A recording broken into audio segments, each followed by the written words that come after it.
Alors, on a commencé, concernant le kiddush, à dire qu'un homme peut prendre sur lui le Shabbat mi be'od yom, c'est-à-dire alors qu'il fait encore jour, à condition que ce soit après Plag Amincha, c'est-à-dire 1h15 relative avant la tombée de la nuit.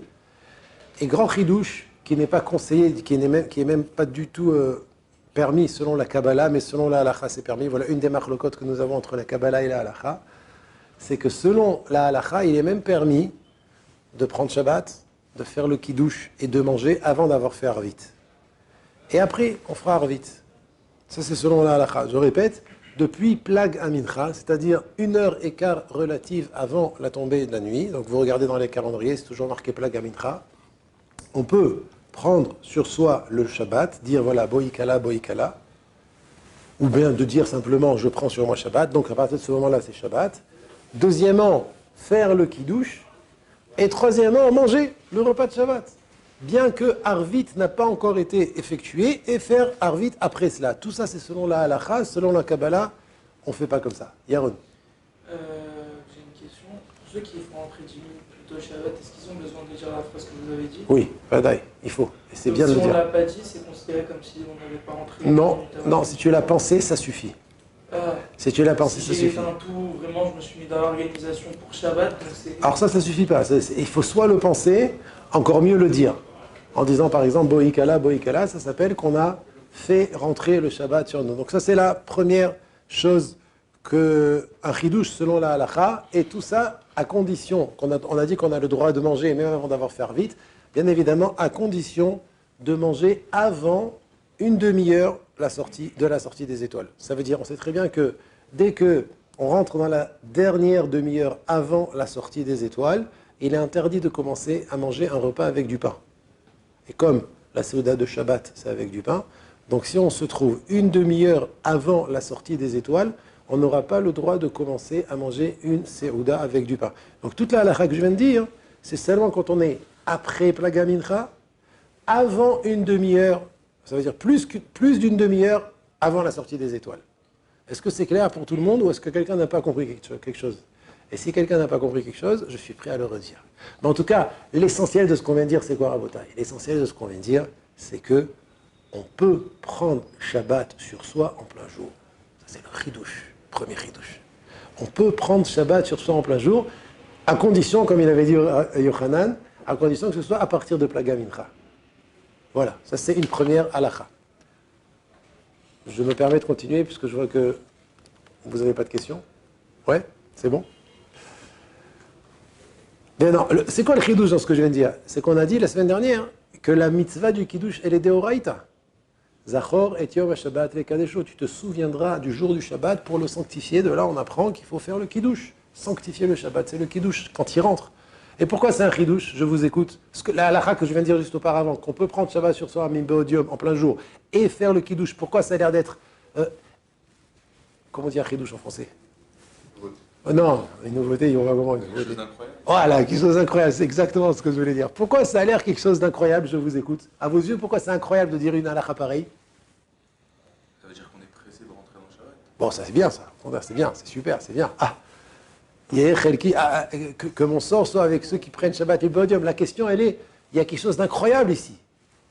Ça veut dire que même quand c'est pas en son temps, c'est quand même en son temps. Chazak, c'est ça que je voulais entendre. Magnifique, Yaron. C'est ça que je voulais entendre.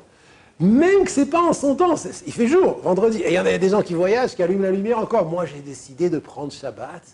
Eh bien, je peux attirer la Kdusha du Shabbat jusqu'à maintenant. C'est un chidouche extraordinaire, à condition que ce soit après Plag Amincha, je répète. Premier chidouche. Mais deuxième chidouche, et c'est le plus grand encore, ça veut dire encore plus incroyable, c'est que je peux faire le kidouche. Alors, déjà, tu me dis, je peux attirer la Kdusha, la sainteté du Shabbat, 1 heure avant Shabbat. C'est déjà waouh. Ça veut dire à partir de maintenant, j'ai plus le droit d'allumer la lumière. J'ai sur moi la sainteté, la splendeur du Shabbat. C'est déjà un chidouche. Mais deuxième chose incroyable, mais bien plus incroyable encore, c'est que je peux prendre un verre de vin et dire Yom HaShishi Vaichul. Tu fais kidouche, mais c'est pas encore Shabbat. Pour moi, c'est Shabbat. Et Rabotai, je continue à monter dans les chidushim. Et est-ce que ça s'appelle que j'ai fait la mitzvah du kidouche? à tel point que je n'ai pas besoin de la refaire une fois la nuit tombée? Oui, monsieur. Tu as fait la mitzvah du kiddush et tu n'as pas besoin de la refaire après la tombée de la nuit. Alors là, c'est vraiment quelque chose d'incroyable. Pourquoi c'est incroyable comme il a souligné Rabbi Aaron? Le temps n'est pas encore arrivé. Les gens ils continuent à voyager, les gens ils continuent à profaner parce que c'est un jour profane. Et moi, j'ai pris sur moi Shabbat, eh bien, je prends la kedusha du Shabbat, je fais le kiddush et j'aurai pas besoin de le refaire après la tombée de la nuit. Extraordinaire. C'est vraiment quelque chose d'incroyable. De là, on voit la force qu'un juif il a, par sa parole, par ses pensées, par ses actions, puisque bien que c'est un moment chol pour tout le monde, moi j'ai décidé de le rendre kadosh. Eh bien, je peux le faire ad kedekar, à tel point que je m'acquitte même de la mitzvah du kiddush qui aurait dû avoir lieu pendant Shabbat. Pour moi, c'est Shabbat. Et que vous comprenez bien, Rabotai, tout ça, ça marche parce que, comme j'ai dit, un juif, il a une kedusha dans sa parole, et donc c'est midi neder, c'est comme un neder, ça veut dire de prendre sur moi le Shabbat. La Torah m'a permis, elle m'a même demandé de commencer le Shabbat avant l'heure. L'heure, c'est la shkia. L'heure officielle d'Oraïta, c'est la shkia. La shkia, c'est le coucher du soleil, que déjà on rentre dans un temps qui est peut-être la nuit. Donc si c'est peut-être la nuit, c'est Vadaï Shabbat. Ça fait que c'est déjà Shabbat. Une minute avant la shkia, j'aurais pu encore considérer comme ce jour profane à part entière. Eh bien, je peux, moi, midi neder, par ma parole, c'est pour ça que je reviens à ce que tu as dit tout à l'heure, Yaron, comment c'est important de le dire ou de le penser. Parce que tant que tu ne l'as pas dit ou que tu ne l'as pas pensé, puisque ce qu'on appelle Tosefet Shabbat, ce qu'on rajoute de la Kedusha du Shabbat en Yom Chol, c'est midi neder, ça fonctionne par le fait que j'ai décidé de le rendre Shabbat, donc je dois au moins ou le penser ou le dire. Un neder par la pensée, il peut aussi se déclencher. Mais si tu ne le dis pas et si tu ne le penses pas, alors c'est problématique, ça ne s'appelle pas que tu as pris encore sur toi Shabbat. Voilà, est-ce que quelqu'un a une question? Si on fait ça 3 Shabbats de suite, est-ce que si on fait 3 Shabbats de suite, est-ce que ça devient comme une halakha? Si on fait, j'ai pas entendu. 3 Shabbats de suite. 3 Shabbats de suite, À partir de la plague. est-ce que ça devient une... Alors, est-ce que ça devient un chiyuv sur toi? Non, pas du tout, non, je pense pas. Il faut que je vérifie, mais je pense pas. Pourquoi? Parce que j'ai pas fait ça parce que je pensais que c'était un chiyuv ou que j'ai voulu faire une bonne anaga. Ouais, non, c'est une belle question. Une belle question. Si tu fais ça 3 fois d'affilée, 3 vendredis. Aussi pour Yom Tov, Kedushat Yom Tov aussi on peut la faire, mais sauf le Kiddush, on a dit. Déjà le Kiddush pendant Yom Tov, là il est Pessah et Sukkot, on est obligé de le faire après la tombée de la nuit. Les 3, Pessah, Shavuot et Sukkot, on est obligé de le faire après la tombée de la nuit. Contrairement à Shabbat qu'on peut le faire avant la tombée de la nuit. Ça va? Ça peut marcher aussi pour quelque chose d'autre ou pas? Par exemple? Par exemple, c'est l'anniversaire de quelqu'un qui est niftar et on veut avancer. Non, ça ne marchera pas.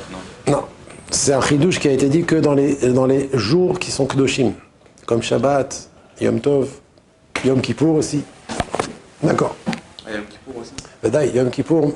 Yom Kippour, c'est là-bas que c'est marqué. La source qu'on peut rajouter, qu'on peut attirer la kedusha avant qu'il commence le jour, c'est de Yom Kippour qu'on apprend. La source, c'est dans Yom Kippour. Et la halakha, on a étendu ça aussi dans Shabbat. Bezrat Hashem. Alors, et vous savez qu'il est interdit de manger sans kiddush. On en reparlera plus tard, Bezrat Hashem. Là, c'est la même chose. Ça veut dire quelqu'un qui aura fait le kiddush avant la tombée de la nuit parce qu'il a pris sur lui Shabbat, alors il s'est acquitté de la mitzvah du kiddush, il pourra manger après la tombée de la nuit. Il pourra manger après la tombée de la nuit en se reposant sur le kiddush qu'il a fait avant la tombée de la nuit parce qu'il s'est acquitté de la mitzvah du kiddush. Par contre, l'echatrila, deux choses.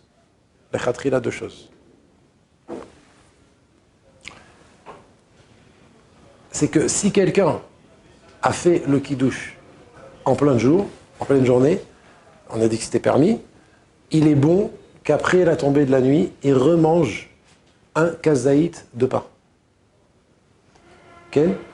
Ça, c'est une première chose. Et a priori, on évitera de faire le kiddush avant la tombée de la nuit. A priori, il serait mieux de faire le kiddush après la tombée de la nuit. Alors pourquoi je vous ai raconté toute cette histoire? Parce que des fois, on n'a pas le choix. Comme on a dit la dernière fois, en France, il fait nuit très tard. Donc on ne peut pas, les enfants, ils sont fatigués, ils veulent aller dormir. Même la femme, des fois, elle veut pas attendre. Si la tombée de la nuit, c'est à 10h30, 11h, elle ne peut pas attendre 10h30, 11h. Donc on pourra, dans des endroits où on n'a pas le choix comme la France, quand il y a des enfants, on pourra les khatrila a priori se reposer sur cette halakha, faire le kiddush en pleine journée, manger, et ça s'appelle qu'on s'est acquitté de la mitzvah du kiddush. Mais a priori, par exemple en Eretz Israël, les khatrila, vaut mieux attendre la tombée de la nuit pour faire le kiddush et manger après la tombée de la nuit. Voilà, ça c'est une première chose.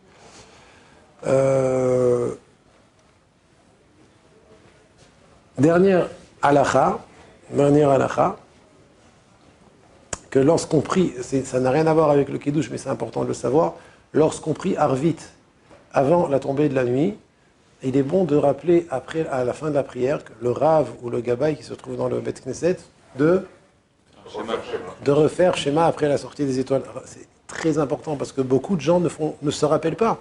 Des fois, ils font Arvit Mibéodium, ils ne se souviennent pas qu'ils ont fait Arvit avant la tombée de la nuit, et il se passe qu'ils arrivent chez eux à la maison, ils sont fatigués. Alors, s'il a de la chance, il se rappelle quand il fait Kriyat Shema chez Alamita avant de s'allonger, et là il dit, oula, j'ai pas refait Kriyat Shema, alors il pense à s'acquitter aussi de la mitzvah de lire Kriyat Shema du soir, mais s'il n'a pas de chance, c'est qu'il a oublié de faire Kriyat Shema chez Alamita, ou bien qu'il est très fatigué, donc il le fait à moitié endormi, donc il aura perdu la mitzvah de Kriyat Shema du soir, et c'est problématique, c'est de Horaïta. Donc c'est important qu'après la tfila d'Arvit Mibodium, le Rav il tape sur le standard et il dit n'oubliez pas de refaire Kriyat Shema après la tombée de la nuit parce que Min Torah, on ne s'acquitte de la mitzvah du Kriyat Shema le soir qu'après la sortie des étoiles. Voilà. Est-ce que quelqu'un a une question? Alors, Kol Tuv.